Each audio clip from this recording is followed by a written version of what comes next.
हूँ आपको। Actually committee का टॉपिक इसका एक बैकग्राउंड टॉपिक था। हम चाहते तो इसके अंदर भी पढ़ सकते थे, लेकिन मैंने कहा पहले उसको कवर कर लेते हैं। अब चलते हैं कॉर्पोरेट गवर्नेंस की तरफ। असल में आप सब बच्चों ने नाम सुना होगा अकाउंटिंग में या फाइनेंशियल अकाउंटिंग में, ये टॉपिक है मेरा। और आपने नाम सुना होगा जॉइंट स्टॉक कंपनी। क्यों जी, सबने सुना होगा। हमारे कोर्स में इस तरह लिखा है कि ब्रीफली एक्सप्लेन कर दें। ठीक है जी। Main recommendation of best practice effective corporate governance क्या होती है, एग्जीक्यूटिव और नॉन एग्जीक्यूटिव डायरेक्टर के रोल को डिस्कस कर दें। तो बेसिकली ये काम ये है हमारा कि आपको एक्सप्लेन कर दें कि बेस्ट प्रैक्टिस क्या है कॉर्पोरेट गवर्नेंस में, और एग्जीक्यूटिव और नॉन एग्जीक्यूटिव डायरेक्टर के बारे में डिफरेंस बताएं आपको। अब होता ये है कि जो जॉइंट स्टॉक कंपनी होती है उसमें कंपनी चलाने वाले और होते हैं, यानी मैं इसको पब्लिक लिमिटेड कंपनी कह सकता हूँ। क्या ख्याल है बच्चों? Public limited company. तो बच्चों उसको चलाने वाले और होते हैं। चलाने वाले कौन होते हैं? Board of directors. लेकिन इसके मालिकान यानी ओनर और होते हैं। ओनर होते हैं इसके शेयर होल्डर्स। क्या ख्याल है बच्चों? यानी कंपनी के मालिकान जो हैं वो पब्लिक लिमिटेड कंपनी है, जॉइंट स्टॉक कंपनी है, उनको कहते हैं बीओडीज, बोर्ड ऑफ डायरेक्टर्स, जो कंपनी चला रहे हैं। लेकिन जो शेयर होल्डर है एक्चुअली मालिकान तो वो है। अब ऐसी सूरत हाल में जब ऐसा रिलेशनशिप आ जाए कि पैसा किसी और का है और काम कोई और कर रहा है, तो बहुत चांसेस होते हैं कि कॉन्फ्लिक्ट ऑफ इंटरेस्ट ना हो जाए कहीं। तो उसके लिए कुछ असूल मुरतब करने जरूरी है। जो असूल मुरतब किए गए हैं यानी जो प्रिंसिपल बनाए गए हैं, उन प्रिंसिपल्स को हम कहते हैं कॉर्पोरेट गवर्नेंस। कॉर्पोरेट गवर्नेंस यानी प्रिंसिपल ऑफ कॉर्पोरेट गवर्नेंस। सबसे पहला हमारा काम यह है कि हम इन प्रिंसिपल्स को एक दफा डिस्क्राइब कर लेते हैं। सलाम। इन प्रिंसिपल्स को हम एक दफा डिस्क्राइब कर लेते हैं कि ये प्रिंसिपल हैं क्या। तो देखिए प्रिंसिपल्स क्या हैं। The main purpose of corporate governance is align the interest of managers and executives and board of directors. यानी ये एक एंटिटी मान लो। किस किस को बेटा एक एंटिटी मान लो? शाबाश। Managers, board of director and executives. और दूसरे कौन से बच्चों? Share holders. यानी इनके दरमियान एक ऐसा इमरानी मुआहिदा या इनके दरमियान एक ऐसी अंडरस्टैंडिंग के मालिकान यानी ओनर्स और दूसरी तरफ board of directors and executives, इन दोनों के मफादात को अलाइन कर दिया जाए। इन दोनों के मफादात को अलाइन कर दिया जाए। यानी बोर्ड ऑफ डायरेक्टर जब अपना मफाद देखें तो साथ ही शेयर होल्डर का मफाद भी देखें। ऐसा ना हो कि जो एग्जीक्यूटिव डायरेक्टर्स और बोर्ड है उसका इंटरेस्ट अलग हो जाए और शेयर होल्डर का इंटरेस्ट अलग हो जाए। हम चाहते क्या हैं? हम चाहते हैं कि इनके दरमियान एक ऐसा डील हो जिसके अंदर शेयर होल्डर्स का जो इंटरेस्ट है और जो कॉमन इंटरेस्ट है उनको लेके चला जाए। यानी मींस जो दोनों के लिए बराबर मुफीद है। ठीक है। तो अब आप जरा ये लाइन पढ़ो ऊपर वाली दो, आपको समझ आती बात की करने का उर्दू में मतलब दोनों को हम आहंग कर दिया जाए, दोनों को आपस में जोड़ दिया जाए, दोनों को एक दूसरे के साथ मजबूत कर दिया जाए कि बोर्ड ऑफ डायरेक्टर अपना मफाद भी देखें, लेकिन इस तरह से देखें कि वो मफाद जिसमें शेयर होल्डर का फायदा हो। राइट जी। अब इसके कुछ इन्होंने बना दिए, कुछ सेट पॉलिसीज और प्रोसीजर्स बना दिए। सेट पॉलिसीज और प्रोसीजर्स बना दिए। अब उसमें क्या मेन बातें हैं? मेन बातें ये हैं कि ये किस तरह से कारोबार को या ऑर्गेनाइजेशन को रास्ता दिखाएंगे, डायरेक्ट करेंगे, किस तरह से इसकी एडमिनिस्ट्रेशन को चलाएंगे यानी इंतजामी अमूर को, और किस तरह से कंट्रोल किया जाएगा चीजों को, किस तरह इसको रास्ता दिखाना, डायरेक्ट करना, एडमिनिस्ट्रेशन, इंतजामी इश्यूज और कंट्रोल किया जाएगा।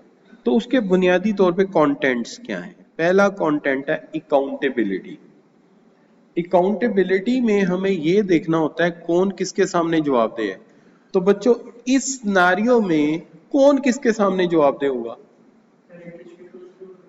बोर्ड ऑफ डायरेक्टर मालिकान के सामने जवाबदेह होंगे, यानी board of director are answerable to the shareholders. Board of director answerable होंगे किसके साथ? शेयर होल्डर के सामने जवाबदेह होंगे। तो means they are accountable to the मालिकान आर द शेयर होल्डर। दूसरी बात, उन्हें कतई ये इजाजत नहीं कि वो जो मर्जी करें। पहली जिम्मेदारी उनकी क्या है बच्चों? कि वो जो कंपनी चलाएंगे वो किसके मुताबिक बनाएंगे? हमारे मुल्क के कानून के मुताबिक कंप्लायंस को इंश्योर करेंगे। तीसरी जगह, पहली बात जवाब दे, दूसरी बात कानून के मुताबिक, तीसरी बात वो जो भी करेंगे वो हमें नजर आना चाहिए। जैसे एक ट्रांसपेरेंट शीशा होता है, तो कैसे नजर आएगा?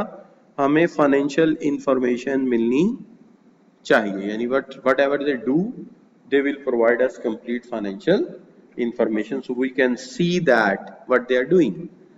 एंड देन बच्चों तमाम इखलाकी मियार का ख्याल रखेंगे अपने फैसलों में। ऐसा नहीं है कि अगर हमारी कंस्ट्रक्शन कंपनी है तो केबल हल्की लगा दें, सीमेंट हल्का लगा दें, या लेबर के साथ जुल्म करें, वर्किंग आवर्स बढ़ा दें, पे कम दें, यानी ऐसा कोई गैर अखलाकी काम ना करें। और चूंकि वसाइल इनके अपने नहीं है, रिसोर्सेज तो हमने दिए, लिहाजा जो भी एक्शन करेंगे क्या करेंगे बच्चों? रिस्क मैनेजमेंट, यानी पहले सोचें जहां जहां रिस्क है उसको मिटिगेट करें और जहां तक मिनिमाइज हो सकता है मिनिमाइज करें। अच्छा, देन बच्चों रिसोर्सेज इनके नहीं है तो ऑर्गेनाइजेशन के अंदर क्या होने चाहिए? Internal controls. यानी ये नहीं है कि अगर मैं एक पब्लिक लिमिटेड कंपनी के अंदर एक प्राइवेट यूनिवर्सिटी चला रहा हूं, मल्टीमीडिया को उठा के ले जाए, पता लगे हमारा मनी बॉक्स को उठा के ले गए। ठीक है जी। तो अभी कल परसों की बात है, ऑनर के हैं तो आपको ऐसे कंट्रोल्स नाफिज करने हैं कि चीजें स्नैच ना होती। और इसमें कोई हर्ज नहीं होता कि एक कंसल्टेंट हायर कर लिया जाए। जब उन्होंने कंसल्टेंट से पूछा कि इसमें क्या गड़बड़ हुई है, तो उसने कहा जी आप कैसे लोग हैं कि आप इतनी एक्सपेंसिव केबल को कंक्रीट और इंसुलेशन के अंदर दिए बगैर चला दिया आप लोगों ने। यानी इसका तो नेकेड पार्ट सिर्फ वो होना चाहिए था जहां मीटर के साथ कनेक्ट हो रही है, बाकी सारी आपको अंडरग्राउंड लेके जानी थी। यानी कॉपर की केबल मैं खुली छोड़ के समझूं कि कोई इसको माफ कर देगा, तो मैं समझता हूं ये सबसे बड़ी हमाकत है। आजकल तो घर की जो 764 की केबल डालते हैं ना, उसको भी पहले खुदाई करके उसके ऊपर वो कंक्रीट डालते हैं और आखिर में जाके बड़ा सारा कंक्रीट का एक गट्टू सा बना देते हैं ताकि इसको तोड़ने में से टाइम लगे। ले जानी तो 6 इंच का टुकड़ा ले जा, बाकी तुझे नहीं मिलेगा। तो हमाकत की इंतहा है यार, नहीं कोई सिर सूझी नहीं कि क्या कर रहे हैं ये लोग। सो एनीवे, तो ये बड़ी जरूरी है कि इंटरनल कंट्रोल्स ऐसे हो कि हमारे वसाइल को कोई चोरी ना कर सके। अब देखा जाए तो ये जो असूल हैं ये सिर्फ यहाँ पर नहीं है, बल्कि ये एक पूरा निज़ाम है जिसके तहत एक कॉरपोरेशन को डायरेक्ट किया जाएगा और कंट्रोल किया जाएगा। यानी it's not only the principle, is a complete system. And secondly ये इंश्योरेंस है तमाम शेयर होल्डर और स्टेक होल्डर्स को कि हम उनके वसाइल को जिम्मेदाराना तौर पे चला रहे हैं और हम यहाँ बैठे आप लोग बेफिक्र हो जाओ। राइट बच्चों, यानी एक पूरा निजाम है। और दूसरी तरफ शेयर होल्डर को हम कह रहे हैं कि आप बेफिक्र हो जाओ, हम यहां मौजूद हैं। बात समझ में आती है जी? अब देखिए बात ये करता है कि यहां पे ना दो तीन बातें बड़ी अहम है समझनी। एक है principle based governance, provision guidelines and rules for listed companies. असल में ना ये एक बहुत बड़ी बहस है यूरोप और अमेरिका के दरमियान। अमेरिका ने एक लॉ बनाया है जिसको कहते हैं Sarbanes Oxley act. Sarbanes Oxley act, जो सर्बन्स ऑक्सले एक्ट है, इसके तहत अगर कोई डायरेक्टर कॉन्फ्लिक्ट ऑफ इंटरेस्ट करेगा, अगर कॉन्फ्लिक्ट ऑफ इंटरेस्ट करेगा तो उसको बिहाइंड द बार जाना पड़ेगा और उसको जुर्माना होगा। और वो जिंदगी भर के लिए नाअहल भी हो सकता है। तो इन्होंने अपने कॉर्पोरेट गवर्नेंस को लॉ का दर्जा दे दिया। किसने बच्चों? यूएसए ने या यूनाइटेड स्टेट्स ऑफ अमेरिका में corporate governance is not principle, they are what बच्चों? लॉज या रूल्स। लॉज हैं या रूल्स हैं। तो अगर एक डायरेक्टर साबित हो गया कि इसने जानबूझकर किसी ऐसे बंदे को एक्सटर्नल ऑडिट के लिए फैसिलिटेट किया जो इसका दोस्त था, साबित हो गया, अब वो कोर्ट में केस जाएगा, उसको जुर्माना भी होगा, नाअहली भी होगी और बिहाइंड द बार भी जाएगा। लेकिन बरतानिया ने ऐसा नहीं किया। बरतानिया ने इसको दर्जा दिया किसका? इंग्लैंड ने प्रिंसिपल्स का, असूलों का। अगर असूलों पे कंपनी नहीं चलेगी, अपनी मौत खुद ही मर जाएगी। वो कैसे? कि फर्ज करें एक बड़ी कंपनी है, हमने उसके शेयर्स क्यों खरीदे हुए? कि वो असूल परस्त हैं, जैसे नेस्ले हो गया, पैकेजेस हो गया। हम कहते हैं ये असूल परस्त हैं, ये वायलेट नहीं करेंगे। अच्छा वायलेट करेंगे तो क्या करेंगे? हमें पता लग जाएगा जिस दिन उन्होंने वायलेट किया, शेयर्स की कीमत गिर जाएगी, खुद ही मर जाएंगे, अपनी मौत खुद ही मर जाएंगे। तो इंग्लैंड का ये कहना है कि इसको रूल्स ना बनाओ, इसकी जरूरत नहीं है। अगर कंपनी को प्रोग्रेस करनी है तो खुद रिस्पॉन्सिबल है कि रूल्स को, प्रिंसिपल्स को फॉलो करें। नहीं करेंगे तो क्या होगा? शाबाश, खुद मर जाएंगी, फेल हो जाएंगी ना, शेयर्स की कीमत गिर जाएगी। इसलिए उन्होंने कहा कि हमने इसको कॉर्पोरेट गवर्नेंस को या कॉर्पोरेट स्टैंडर्ड्स को प्रिंसिपल का दर्जा देना, और हमने इसे एक गाइडलाइन देनी है कि तुमको गाइडलाइन दी है, इसके मुताबिक तुम प्रिंसिपल्स पे प्रैक्टिस करो।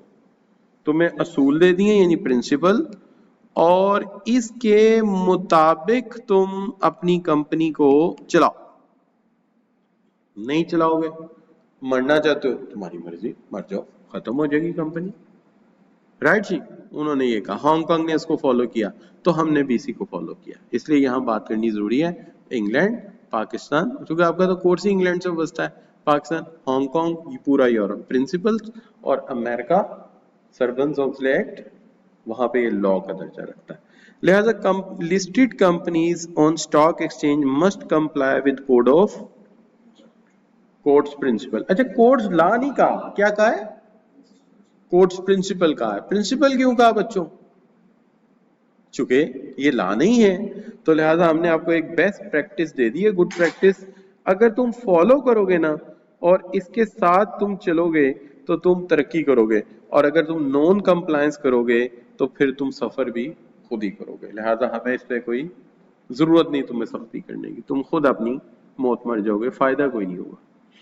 लिहाजा आप ये कह सकते हैं कि where there are significant number of external shareholders who have no involvement in day to day operation of the company, the situation is referred as.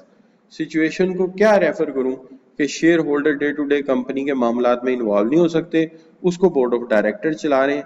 इसका मतलब क्या हुआ? इसका मतलब ये बिल्कुल सही, इसका मतलब ये हो गया कि ओनर अलग हैं और कंट्रोल अलग है। ओनर अलग है और कंट्रोल अलग है। राइट बच्चों? अच्छा, दूसरी चीज, in most of the countries what is the usual purpose of code of practice on corporate governance? मुख्तलिफ मुल्कों में इसकी क्या प्रैक्टिस है जर्नली? तो इसकी जो जर्नल प्रैक्टिस है मुख्तलिफ मुल्कों में वो ये है कि it provide guidance, standard for best practice should be adopt, but it is not legally binding, यानी कानून का दर्जा ये नहीं रखता और ये रूल का दर्जा भी नहीं रखता। और to provide comprehensive framework of management, नहीं खाली मैनेजमेंट एडमिनिस्ट्रेशन का नहीं है, ये होल कंपनी का पूरा सिस्टम है। राइट बच्चों? तो इसको मैंने क्यों छोड़ दिया? चूंकि इसके अंदर इसने किसका जिक्र किया था? लॉ का, ये तो प्रिंसिपल है। यहां किसका जिक्र कर दिया? रूल का। रूल भी लॉ का तो बराबर ही आ जाते हैं। और ये सिर्फ मैनेजमेंट एडमिनिस्ट्रेशन का फ्रेमवर्क नहीं है, इट इज अ कंप्लीट क्या बच्चों? System for whole company. ठीक है। और दूसरी बात, ये सबसे बेस्ट है गया ना, best standard practice for company should adopt. अच्छा बच्चों, अब वही बात आ गई जो हमने अभी की है, इसको जरा एक दफा रिवाइज कर लेते हैं। एक्चुअली ओनर अलग हो गए, जो क्या है? Share holders. शेयर होल्डर्स, और कंट्रोलर अलग हो गए जिनको हम क्या कहते हैं, बीओडीज। वजह क्या है? वजह यह है कि फर्ज करें मैं आज पीआईए के शेयर्स खरीद लेता हूं। किसके बच्चों? पीआईए के मैंने शेयर्स खरीद लिए। आप ईमानदारी से बताइए, क्या आप, चले आपने खरीद लिए, मैं अपनी मिसाल नहीं लेता, आप अमीर लोग हैं, आपकी मिसाल लेता हूं, आपने पीआईए के शेयर्स खरीद लिए। आप जरा गौर कीजिए, आप जहाज के बारे में क्या जानते हैं, या अपने बारे में नहीं, सॉरी, या आप जहाज के मुतालिक क्या जानते हैं?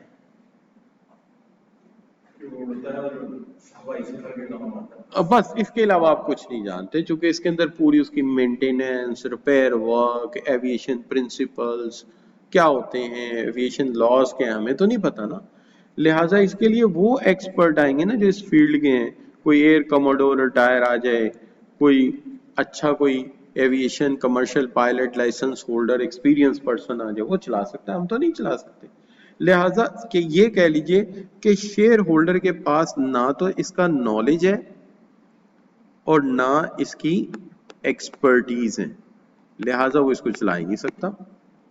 हो सकता कोई शेयर होल्डर ऐसा हो तो उसको कहेंगे भाई तू इलेक्शन लड़ ले, अगर तू जीत जाता है तो तू ले ले, कंपनी चला ले। अच्छा, बट यू सी, अब देखना पड़ेगा ये एक्चुअली क्या है। ये सेट ऑफ पीपल हैं जो कंपनी के क्या हैं, मालिक हैं, ओनर हैं, ठीक है। Put their money into the business, इस सेंस में कि इन्होंने पैसा लगाया था, इसलिए ये तमाम एसेट्स के मालिक हैं। और दूसरी तरफ कौन है? वो लोग हैं जो कंपनी को चला रहे हैं और कंपनी के सारे फैसले उन्होंने ही लेने हैं। यानी वही फैसला करें कौन कौन से रूट पे जहाज उड़ाना है, और फिर manage operation of the business. अगर ये मॉडल फेल हो जाता है यूरोप में, तो आप बिलीव करें जो प्राइवेट कंपनियां बड़ी बड़ी नजर आती हैं, power projects, civil aviation, defence weapon producers, आज दुनिया में होते ही ना। इसलिए इसको बचाने के लिए बहुत बड़ी एफर्ट की गई कि एक ऐसे प्रिंसिपल मरतब करो कि बड़ी बड़ी इन्वेस्टमेंट की जाए। देखें ना, फिर तो देखिए जब ये नहीं था तो क्या था, गवर्नमेंट बड़े बड़े प्रोजेक्ट करती थी और प्राइवेट लोग शॉप्स चलाते थे, ग्रोसरी स्टोर चलाते थे, यही कारोबार होते थे। लेकिन जब ये मार्जिस वजूद में आया ये निज़ाम, तो पावर प्रोजेक्ट भी प्राइवेट कंपनियों ने खोले या पब्लिक लिमिटेड कंपनियों ने खोले। उन्होंने नेटवर्क चलाए, डिस्ट्रीब्यूशन नेटवर्क, उसके अलावा एयरलाइंस, रेलवे सिस्टम्स, बड़े बड़े काम हुए। इसलिए इस मॉडल की सक्सेस उनके लिए बहुत जरूरी थी, वरना ये कौमें इतनी तरक्की ना करती। इसलिए पूरे जान लड़ा दी गई कि ऐसे प्रिंसिपल मरतब कर लिए जाएं ताकि इसके अंदर सक्सेस हो जाए। और अगर आप कहें पाकिस्तान में क्यों प्रोग्रेस नहीं हो सकी, तो आप बिलीव करें लोग प्लॉट ज्यादा और गोल्ड ज्यादा इसलिए खरीद रहे हैं आज भी कि हम इस निजाम को इस तरह नहीं बना सके जैसे उन्होंने बनाया। यानी आप ये कह लीजिए कि हमारे मुल्क में दो बड़े मसले मैंने देखे जिसकी वजह से आज लोग प्लॉट खरीदते हैं, वरना सारे लोग शेयर्स खरीदते हैं। देखें जी, अगर शेयर्स खरीद के आपको डिविडेंड भी मिल रहा है, कीमत भी शेयर की बढ़ रही है, आप क्यों प्लॉट खरीदेंगे?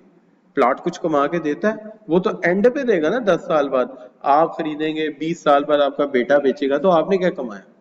लेकिन वो मजबूर है। क्यों? कॉर्पोरेटो स्कैंडल आपने सुना, ताज कंपनी का स्कैंडल आपने सुना, लोगों ने पैसे लिए और भाग गए। Right ji.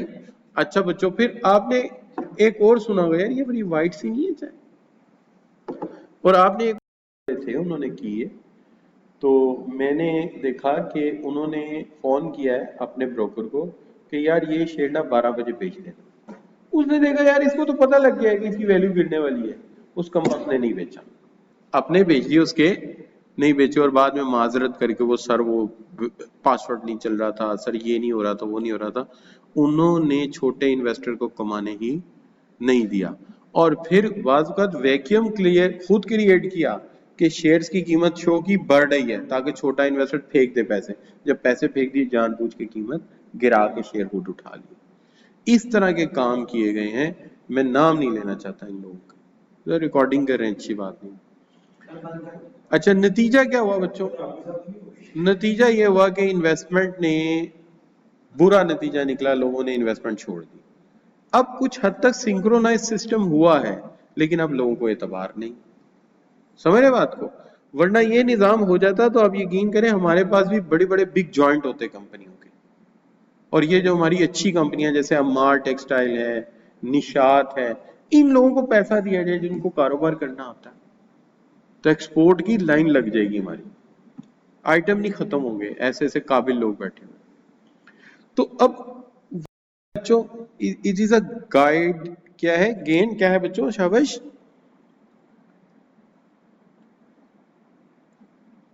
promises UK 1980 and 1990, it is a system that direct and control companies, ये सिस्टम प्रोवाइड किया गया with many nations adopting UK corporate code of as a benchmark. इसका मतलब ये हांगकांग ने भी लिया, हमने भी लिया, इंडिया ने भी लिया इससे। तो ये इसने बताया कि इसने हाईलाइट किया कि बोर्ड का रोल क्या होगा, बोर्ड क्या रोल प्ले करेगा, बुनियादी setting values and overseeing governance and distinct from daily management by executive, यानी बोर्ड ने डायरेक्शन देनी है, डेली मैनेजमेंट नहीं करना। डेली मैनेजमेंट एग्जीक्यूटिव का काम है, इनका काम क्या है, इनका काम है डायरेक्शन देना, तो they will give us directions. अच्छा यार ये जरा मुझे बता सकते हो ये क्या कह रहा है, बोर्ड ऑफ डायरेक्टर को अपॉइंट कौन करता है, ये कल बात हुई थी एजीएम में, इलेक्शन होता है बकायदा, and central to framework providing strategic leadership, इनका काम है स्ट्रेटेजिक लीडरशिप प्रोवाइड करना, मैनेजिंग रिस्क। अब जरा गौर करना, पहला काम क्या है बच्चों, स्ट्रेटेजिक प्लानिंग करना, यानी स्ट्रेटेजिक प्लान बनाना। स्ट्रेटेजिक प्लान होता है जो 3 साल या से ज्यादा का होता है। दूसरा मैनेजिंग रिस्क, और फिर मॉनिटरिंग परफॉर्मेंस, परफॉर्मेंस को मॉनिटर करना while maintaining share holders relationship. तो 4 काम है इसके अंदर, कौन कौन से, हिकमत अमली बनानी है पहले, स्ट्रेटेजिक लीडरशिप, दूसरा मैनेज करना है इस ऑर्गेनाइजेशन को, और जो खतरात हैं प्लानिंग के अंदर, रिस्क फैक्टर है, उनको आइडेंटिफाई करना है, मॉनिटर करना है, परफॉर्मेंस भी देखनी है, और शेयर होल्डर के साथ राब्ता बहाल रखना है, शेयर होल्डर के साथ राब्ता बहाल रखना है। देखो यही बातें बनती हैं, क्यों भी बच्चों पढ़ के देखो जरा एक दफा, यही बातें, राइट जी। अच्छा अब देखिए कॉर्पोरेट गवर्नेंस में मेन पर्पस क्या आया कि जितने बोर्ड के मामलात हैं उनमें सबसे बड़ा मामला क्या है बच्चों, स्ट्रेटेजिक डिसीजन, जिसके मुताबिक पॉलिसीज बनाई जाएंगी, प्रोसीजर बनाए जाएंगे, डिटरमिन किया जाएगा कि ऑर्गेनाइजेशन की डायरेक्शन कैसे ली जाएगी, उसके इंतजामी अमूर कैसे चलाए जाएंगे, इसको कंट्रोल कैसे किया जाएगा, पहली वाली डिस्क्रिप्शन, राइट। अच्छा बच्चों अब फिर मैं इसको अगर टेबल में लाऊं तो क्या क्या है, ये टेबल मैंने वहीं से लिया है एसीसी वाले नोट से, बल्कि ये भी एसीसी वाले नोट्स के टेबल, मैंने कलर सिर्फ चेंज कर दिए थे।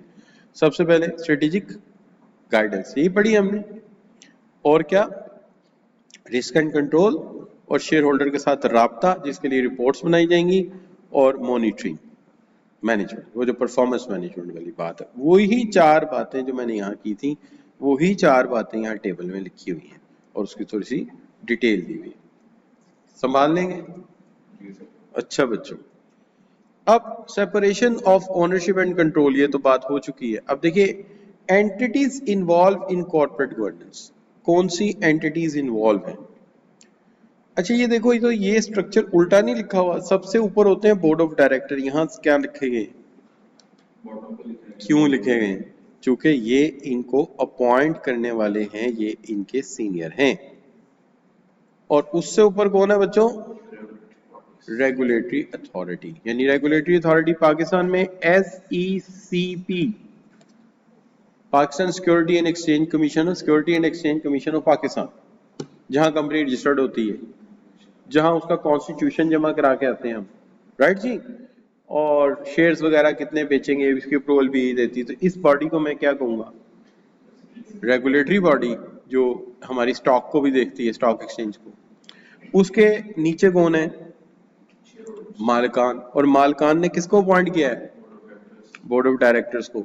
तो देखिए ये कहते हैं ये सेट करती है, इन्फोर्स करती है लॉज को, रेगुलेशंस को, of high corporate governance standard and issues and corporate code of ethics. तो आप सवाल कर सकते हैं सर आप ये आपने तो कहा था लॉ नहीं, ये कौन से लॉ है? ये लॉज है वो जो टैक्स वाले मामलात हैं, फाइनेंशियल स्टेटमेंट बनाना, और लॉ ही कहता है कि अकाउंटिंग स्टैंडर्ड के मुताबिक स्टेटमेंट बनेगी। सर आप एसीसी के साथ लॉ करेंगे सीएफई करेंगे? जी आपने तो कहा था एसीसी से करना कोशिश करेंगे, एलएलबी कर लें आप लोग, अब या सीएफई करेंगे, मशवरा दें। आगे के आगे have a limited decision making power. Share holders के पास डिसीजन मेकिंग पावर नहीं होती, लेकिन ये डायरेक्टर को वोटिंग के जरिए क्या कर सकते हैं बच्चों? डिसमिस कर सकते हैं, इलेक्ट कर सकते हैं और डिसमिस भी कर सकते हैं, ये सही कह रहा है। अच्छा, डिसमिसल की भी मैं एक मिसाल आपको भी दे देता हूँ। और बोर्ड ऑफ डायरेक्टर क्या करें? कंपनी को लीड कर रहे हैं। बाकी सारा आपने पहले पढ़ा है, accounting, governance and accountability to shareholder और कॉर्पोरेट कोड ऑफ एथिक्स को ये अप्लाई करते हैं। और जो मिसाल है डिसमिसल की वो ये है कि एक केस था, मुझे नेम भूल गया उस कंपनी का, जेन्युइन केस था कि एक एचआर डायरेक्टर था जो 10 मिनट लेट आया, एजीएम शुरू हो चुकी थी, तो एक शेयर होल्डर ने खड़े होकर हाथ खड़ा किया, I want to say something. Chairman ने ऐसे ही कह दिया, हाँ जी क्या कहना चाह रहे हैं? कह रहे हैं जी हम मालिक हम पहले आए, ये मुलाजिम ये बाद में आ रहा है।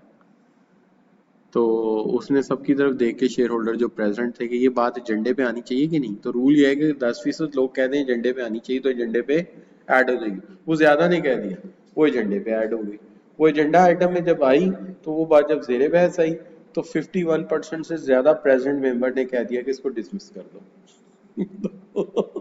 वो एजीएम से पहले डायरेक्टर था और एजीएम खत्म होने तक वो फारिग हो चुका था। तो this is what which is happen, ये जेन्युइन केस मैंने पढ़ा। अच्छा बच्चों, बेनिफिट्स क्या हैं? देखो, एक तो इससे परफॉर्मेंस कंपनी की बेहतर रहती है। क्यों? कि आपका रिपोर्टिंग स्टैंडर्ड आपको पता होता है कि हमने मालिकान को रिपोर्ट भेजनी है, इसलिए आप इंप्रूव करेंगे किस चीज को? परफॉर्मेंस को और लीडरशिप को। दूसरा, शेयर होल्डर के मफादात की प्रोटेक्शन रहती है कि उनका पैसा महफूज रहता है। और फिर इन्वेस्टर सपोर्ट मिल जाती है, यानी कि अगर आपकी गवर्नेंस अच्छी है तो जितने बैंक्स हैं, फाइनेंशियल कंपनीज हैं, वो चाहती हैं आपके यहाँ इन्वेस्टमेंट करनी। यानी अच्छी कंपनियों में तो ये होता है कि आप प्रोजेक्ट की प्रेजेंटेशन देते वक्त बैंकर्स को बुला लेते हैं और बैंकर जो है वहाँ कंसोर्शियम बन जाता है और बैंकर बिड देते हैं। जैसे ये हबीब बैंक है, कह रहे हैं हम 12%, वो मिजान है आपकी 11%, आप यूबीएल है आप कह रहे हैं 10%, जो सबसे कम देता है उसको हम चूज कर लेते हैं। तो यहाँ बैंक बार्गेनिंग पे आ जाते हैं उल्टा, चूंकि गवर्नेंस अच्छी है। And then you see stock market require होती है क्या? रेपुटेशन। अगर रेपुटेशन अच्छी है तो आपके शेयर की वैल्यू स्टेबल भी रहेगी और ग्रो होने के चांसेस भी ज्यादा है। अब रही बात ये कि ये मैंने एक पिक्चर बनाई है अपने जहन से, जो बहुत सारी बातें थी, वो 3-4 पेज थे, तो मुझे लगा कि ये 3-4 पेज ना रट्टे में पढ़ाने बड़े मुश्किल होंगे, लेकिन मैं डायग्राम बना दूं तो थोड़े आसान लगेंगे आपको। इसमें मैंने शो करने की कोशिश ये की है कि सबसे ऊपर शेयर होल्डर हैं जिन्होंने बोर्ड ऑफ डायरेक्टर को अपॉइंट किया है। तो बोर्ड ऑफ डायरेक्टर को जब आपने अपॉइंट किया है तो अपॉइंट कौन से लोग हुए? अपॉइंट ये वाले लोग हुए जिनको आप एग्जीक्यूटिव डायरेक्टर कहेंगे। अपॉइंट कौन से लोग हुए बच्चों? एग्जीक्यूटिव डायरेक्टर हुए। यानी ये वाले नहीं अपॉइंट हुए, जो उन्होंने अपॉइंट किए कौन से किए? Executive director. अब देखो एग्जीक्यूटिव डायरेक्टर क्या करेंगे? लॉन्ग टर्म ऑब्जेक्टिव बिजनेस के तय करेंगे, जैसे विजन मिशन वगैरह होता है। उसके अलावा हायर करेंगे एग्जीक्यूटिव एंड मैनेजर, जिसके अंदर ये सीईओ वगैरह को हायर करेंगे, क्योंकि इन्होंने डे टू डे कंपनी उन्होंने चलानी है, सीएफओ सीईओ वो करेंगे। उसके बाद रिस्पॉन्सिबल है for overall performance of the organisation. ये बात तो आपको सारी समझ आ रही है, क्या ख्याल है? ये पहले भी हो चुकी है, लेकिन कुछ मामलात में ये कहेंगे नहीं यार कुछ चीजों का नॉलेज हमारे पास नहीं है, तो उसके लिए ये अपने साथ कुछ विजिटिंग मेंबर बुलाएंगे। कौन से मेंबर? Visiting member. कौन बुलाएंगे? एग्जीक्यूटिव डायरेक्टर बुलाएंगे, नॉन एग्जीक्यूटिव डायरेक्टर को विजिटिंग के तौर पे, कि यार इन चीजों में मशवरे की जरूरत है। कि जैसे एयर एविएशन है तो हम देखते हैं यार एविएशन रिलेटेड लोग थोड़े हैं, तो हम कोई तजर्बाकार लोग ले आते हैं जो एक्स्ट्रा नॉलेज लेकर मीटिंग में आया करें। उसके अलावा ये केयर करें हाईली रिस्की और एथिकल इश्यूज की। अब आप कहेंगे रिस्क कमेटी में भी नॉन एग्जीक्यूटिव डायरेक्टर होते हैं और मजेदारी की बात आपको बताता हूं कि ऑडिट कमेटी में भी यही लोग बैठे होते हैं। एग्जीक्यूटिव डायरेक्टर को ऑडिट कमेटी में शामिल नहीं किया जाता, ये मैं आगे जाकर बात करूंगा, अमूमी तौर पे नहीं किया जाए। और हायरिंग और लियाजोन विद ऑडिटर्स, क्यों कि अगर ऑडिटर इनके अंडर हुए एग्जेक्टिव्स के तो क्या होगा, वो एक अलग फर्म है, वहां से आपने ऑडिटर को बुलाया, तो फर्ज करो इन्होंने बुलाया, तो वो इनके जेरे साया आ जाएगा, इनके इन्फ्लुएंस में आ जाएगा, इनके दबाव में आ जाएगा। रिपोर्ट बनाने में थोड़ा सा उससे होगा कि यार इनसे ही पैसे लेने, इनके खिलाफ ही रिपोर्ट दूंगा मैं। इससे हमने रूल क्या बना दिया, सॉरी प्रिंसिपल क्या बना दिया, प्रिंसिपल हमने ये बना दिया कि इनको हायरिंग जो करेगा ना वो ये नहीं करेंगे, इनको नॉमिनेट और इनके साथ लियाजोन जो करेंगे ना वो कौन करेंगे, नॉन एग्जीक्यूटिव डायरेक्टर, ताकि इन लोगों से राब्ता ही नहीं होगा इनका, इन लोगों से इनका राब्ता ही नहीं होगा। जब आप आर्टिकलशिप करने जाओगे तो आप उस टीम में शामिल होगे, ठीक है, तो आपके साथ एक सीनियर मेंबर जाएगा और आप लोग जाके इनका हिसाब किताब देखोगे, आप जाके इनसे कहोगे हमें ये बुक्स चाहिए, यानी परचेज बुक दें, सेल बुक दें, आप उनकी बुक्स जाके चेक करें। सिर्फ आपका ये काम है, डायरेक्ट ऑफिस में जाना, उसके अलावा आप उनके साथ लियाजुन नहीं करेंगे। लियाजुन जो करेंगे किसके साथ करेंगे, नॉन एग्जीक्यूटिव डायरेक्टर, बल्कि आपकी अपॉइंटमेंट भी वही सेट करेंगे और उनको इतला देंगे कि इस तरह 3 बच्चे आएंगे या 3 ऑडिटर्स भेजे जाएंगे और वो इस टाइम यहाँ पहुंचेंगे, यहाँ चाय वाय रेडी रखना और ये चीजें होनी चाहिए, राइट जी, बाकी चीजें आप कर लेंगे। वो फिर जाहिर बात है जब आप जाते हैं आपको एक योमिया भी मिलता है, एक वो स्टेपल्ड भी मिलता है आपको, जो कंपनी देती है ऑडिट कंपनी, और जिसके यहाँ जाते हैं वो भी काफ़ी चीज़ें हमें दे देते हैं।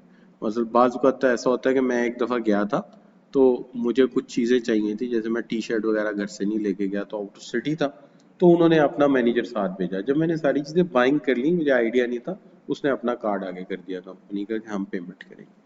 तो इस तरह काफ़ी फैसिलिटेट करते हैं, खाना वाना अच्छा, इस तरह की चीज़ें करते हैं, मेहमान नवाजी वाली बात होती है ना।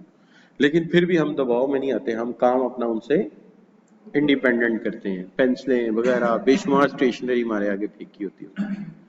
अच्छा, और अगर आपको मिल जाए, जैसे कि मुझे एक दफ़ा में पीसी में इत्तेफाक हुआ था, तो पीसी में तो फिर आपको पता है कि खाने पीने का ओपन होता है। अच्छा बच्चों, यहाँ तक कोई चीज़ मुश्किल? अच्छा, अब देखो मैंने पहली बात बताई कि हायरिंग जो है ऑडिटर्स की ये करेंगे वो नहीं करेंगे ताकि दबाव में ना आए। अब एक और बात सुनो, डायरेक्टर्स की सैलरी वो खुद डिसाइड नहीं करेंगे, वो ये करेंगे। वो क्यों नहीं करेंगे सोचो, वो हाँ वो अपनी सैलरी बहुत बढ़ा लेंगे, तो क्या जस्टिफिकेशन है उनके पास, लिहाजा रिन्यूमरेशन कमेटी भी इनकी होगी। लेकिन एक बात है, किसी भी नॉन एग्जीक्यूटिव डायरेक्टर के पास आपकी कंपनी के शेयर्स थोड़े बहुत हों तो सही है, लेकिन अगर लार्ज नंबर में शेयर्स उसके पास हैं तो वो नॉन एग्जीक्यूटिव डायरेक्टर नहीं बन सकता, एलिजिबल नहीं। क्यों एलिजिबल नहीं है, क्यों जी? सोचिए कि अगर एक जज जो है वो हुकूमत के साथ भी मिला हो, उसका मफाद हुकूमत के साथ भी हो, तो वो फैसला सही देगा? वो तो कभी भी नहीं देगा। इसी तरह से एक नॉन एग्जीक्यूटिव डायरेक्टर आपके इतने शेयर खरीद चुका है कि वो खुद एग्जीक्यूटिव डायरेक्टर के बराबर आया हुआ है, मफाद आ गया उसका, तो वो फैसले करेगा सही। लिहाजा हमने ये शर्त रखी हुई है कि इसके पास ज्यादा शेयर्स नहीं होने चाहिए, वरना ये एलिजिबल नहीं है। अच्छा, यहाँ तक बात समझ आई है? अब देखो पिक्चर समझ आ रही है आपको दोनों तरफ की? अच्छा, और चेयर जो है वो न्यूट्रल होता है आमतौर पे, इसकी हैसियत ये होती है जैसे पाकिस्तान का प्रेसिडेंट है, ठीक है। अच्छा, और फिर बच्चों ये क्या बनाएंगे, एनुअल, बोलो बोलो, एनुअल परफॉर्मेंस रिपोर्ट, वो जो भेजनी है शेयर होल्डर को, और वो जाएगी रिव्यू के लिए, एनुअल रिव्यू के लिए किसके पास जाएगी? और अगर वो मुनासिब समझेंगे तो इनको चलने देंगे, नहीं मुनासिब समझेंगे तो इनको फारिग कर देंगे, राइट जी। यहाँ कम से कम 3 साल बाद तो कर ही देंगे ना अगले इलेक्शन में। बच्चों आप तस्वीर को देखो, तस्वीर समझा रही सारा कुछ? ये 3-4 पेज से मैंने उनकी एक पिक्चर बनाई, कैसी बनाई बच्चों, है ना? तो एक ही चीज को मैंने बहुत सारी चीजों को एक जगह लाके बंद कर दिया, यानी समुंदर को कतरे में बंद कर दिया। अब बच्चों ये जो आपके एसीसी वाले, इन्होंने ये वाली डिटेल दी हुई है, ये फुल टाइम होते हैं, हाँ पता होना चाहिए कि एग्जीक्यूटिव डायरेक्टर फुल टाइम होते हैं, तो ये फिर क्या होते हैं, विजिटिंग पार्ट टाइम, सिर्फ मीटिंग के लिए आएंगे बोर्ड ऑफ डायरेक्टर्स की। अच्छा, in some countries chairman and CEO role must be separate. बात मुल्कों में है चेयरमैन और सीईओ का रोल सेपरेट होना चाहिए, यानी एक बोर्ड में नहीं इकट्ठे बैठना नहीं चाहिए, लेकिन हर जगह ऐसा नहीं है। ये रिसीव करते हैं सैलरी, इसका मतलब है इनको परफॉर्मेंस बेस पे दी जाती है। तो ये 8 बजे आते हैं और 5 बजे जाते हैं, और वो सिर्फ उस वक्त आते हैं जब मीटिंग होती है। और part of companies executive management team का ये हिस्सा होते हैं, वहां बैठते हैं, काम करते हैं। और एग्जैक्ट जो नॉन एग्जीक्यूटिव है ये इंडिपेंडेंट होते हैं, और क्या बच्चों, depending on their ties with company. लेकिन आमतौर पे ये क्या होते हैं, पार्ट टाइम होते हैं और एक फिक्स फी लेते हैं। और मेनली अटेंड करते हैं किसकी बच्चों, बोर्ड एंड कमेटी मीटिंग्स को अटेंड करते हैं। बस इनका यही काम है, मशवरे देना और निकल जाना। तो इसके ऊपर एक मैं मजेदार सा केस सुना देता हूँ आपको, इंटरेस्टिंग लगेगा आपको। एक एविएशन कमेटी का बोर्ड ऑफ डायरेक्टर का इजलास हो रहा था, या बोर्ड ऑफ डायरेक्टर की मीटिंग हो रही थी, और एक नॉन एग्जीक्यूटिव डायरेक्टर आता है और बैठता है। उन्होंने फैसला किया एक शिप को पैसिफिक ओशन से गुजारने का। तो उसने कहा, वे तुम्हें अल्लाह अकल दे, ये क्या करने जा रहे हो, ये छोटा शिप है और पैसिफिक ओशन इतना रफ सी है कि अगर तुम इसे वहां ले गए तो इसके ओपन रेयर रेयर डोर भी नीचे हैं, ये तो ये फौरन शीशा टूटेगा और नीचे वाले डोर से पानी दाखिल होगा और ये शिप तुम्हारा डूब जाएगा। और ये शिप डूबते ही कंपनी भी डूब जाएगी, और उसके जिसने जिसने इसकी इंश्योरेंस किया है वो भी डूब जाएगी। यानी इतनी इतनी बड़ी गलतियां हमारी रोक लेते हैं इसके नॉलेज की बुनियाद के ऊपर। ठीक है, इसी तरह एक और केस स्टडी मैंने पढ़ा था P1 में, उसके अंदर ये था कि जो नॉन एग्जीक्यूटिव डायरेक्टर है वो अचानक छापा मार देते हैं, कंस्ट्रक्शन हो रही होती है, वहां वो केबल गलत यूज कर रहे होते हैं। तो उन्होंने कहा ये एक घर को आग लगेगी केबल के गलत यूज होने की वजह से, और पूरी कंपनी का इमेज डूब जाएगा। Like that. तो ये इनके काम होते हैं। ये प्रोडक्शन यूनिट में भी अक्सर जो है विजिट करते हैं, देखते हैं आके कि काम की क्वालिटी ठीक है या नहीं है, ताकि कंपनी को, और ये इस पे भी मशवरा देते हैं कि आप स्टाफ को सैलरी नहीं बढ़ा रहे तो आपका ब्रेन ड्रेन हो जाएगा, आपके काबिल जो है स्टाफ वो चला जाएगा। तो इस तरह से चीजों को देखते हैं। अच्छा बच्चों, अब चेयरमैन एंड सीईओ, चेयरमैन अलग है, सीईओ अलग है। चेयरमैन जो है ये कहते हैं in a group of countries good practice is that corporate governance require different individual। CEO और चेयरमैन एक नहीं होना चाहिए, दोनों अलग अलग होने चाहिए, और डिफरेंट इंडिविजुअल होनी चाहिए, ताकि टू पावरफुल पोजीशन जो है एक बंदे के हाथ में नहीं आनी चाहिए। जैसे पाकिस्तान में क्या हुआ था एक जमाने में, जनरल जियाउल हक चीफ ऑफ आर्मी भी थे और प्रेसिडेंट भी थे।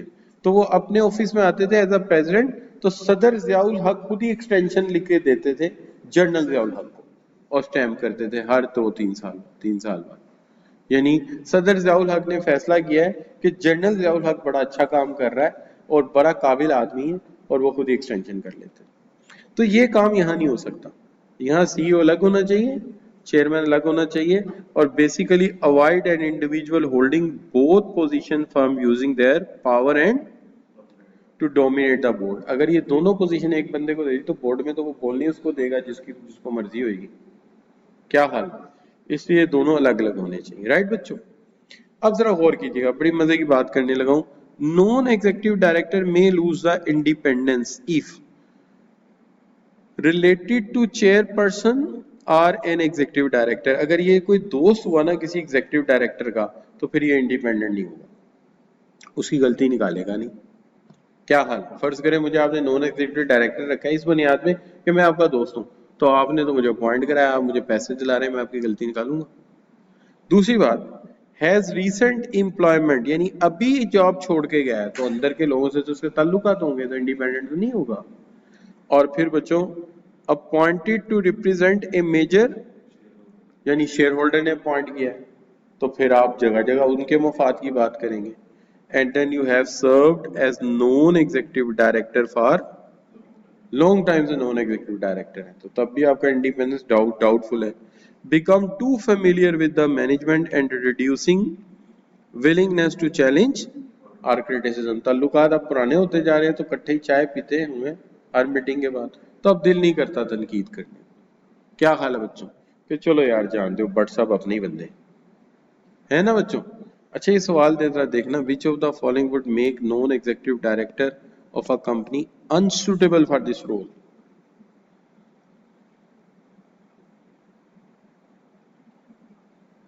Sir D.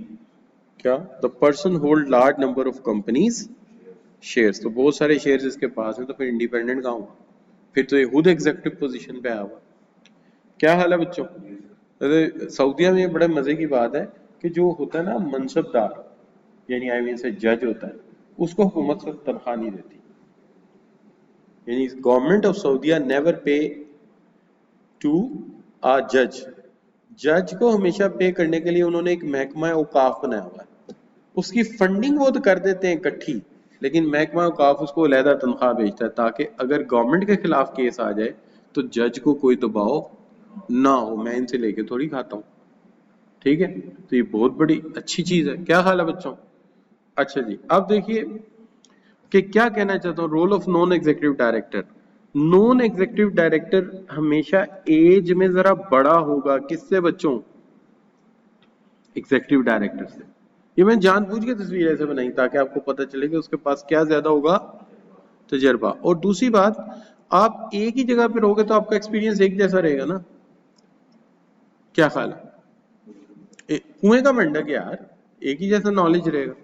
अगर आप मुख्तलिफ जगह पे काम करोगे तो आपका नॉलेज क्या होगा? बढ़ेगा, एक्सपोजर बढ़ेगा। ऐसे ही बच्चों, मैं सही कह रहा हूं कि नहीं? तो आपका एक्सपोजर क्या होगा? ज्यादा हो जाएगा, क्योंकि आप मुख्तलिफ जगह पे काम कर रहे हैं, आपको मुख्तलिफ जगह की लर्निंग ज्यादा हो जाएगी। क्या हाल, विजन बढ़ता है।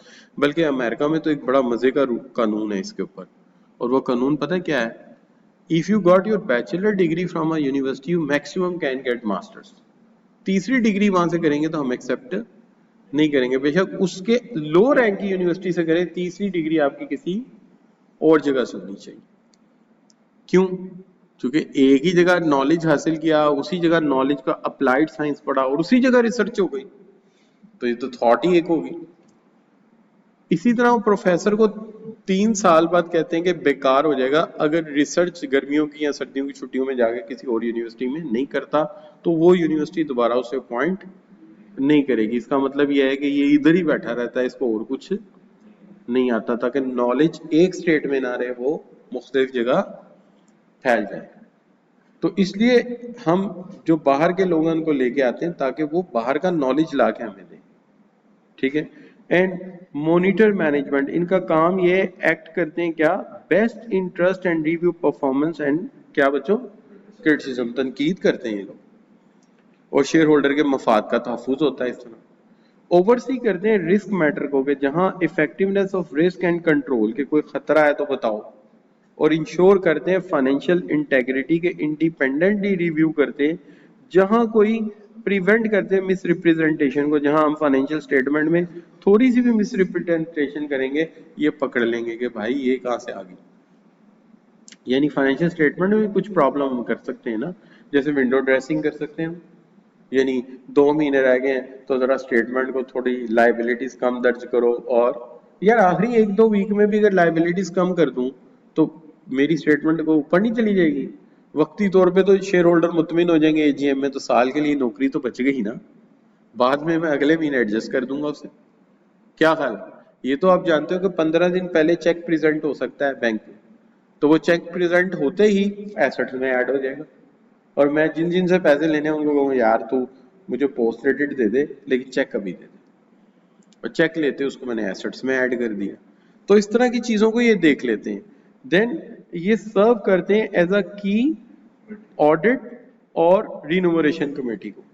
देखो मैंने कहा था कि सिर्फ एनईडीज आमतौर पे इसमें रखे जाते हैं ताकि ये फैसला इंडिपेंडेंट हो। And then participate in hiring, removing and setting pay for senior managers, ताकि मैनेजर्स को इसलिए ना निकाल दिया जाए कि वो आपकी कोई गलती बता रहे हैं, आप मैनेजर ही फड़का दो। तो वो कहते हैं जरा ध्यान से। देन यू सी, ये बच्चों कुछ थोड़ी सी स्टेटमेंट है, आपने पढ़ना है और आइडेंटिफाई करना है टॉपिक क्या है इसका रिलेवेंट।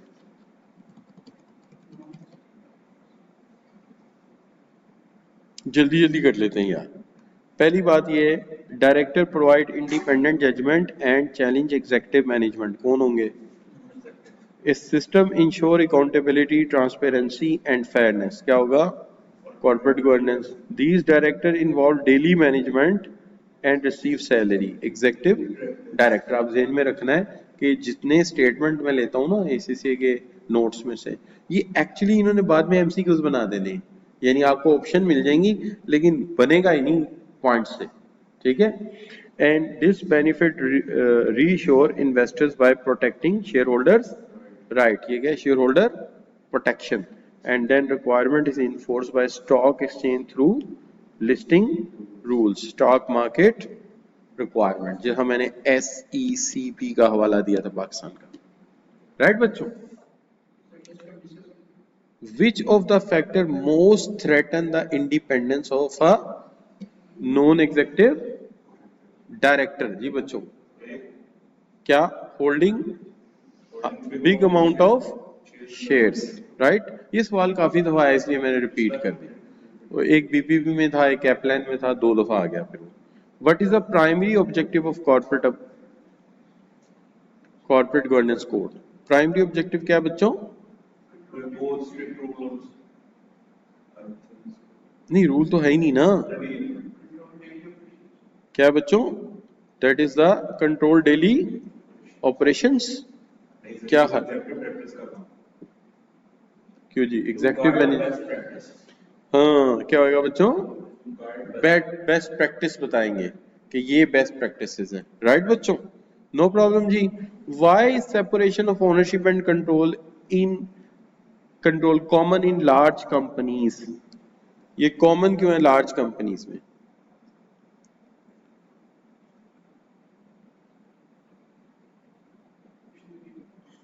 क्या बच्चों? Managers usually better at running business than shareholders. And then बच्चों खत्म कर दें इस बात को।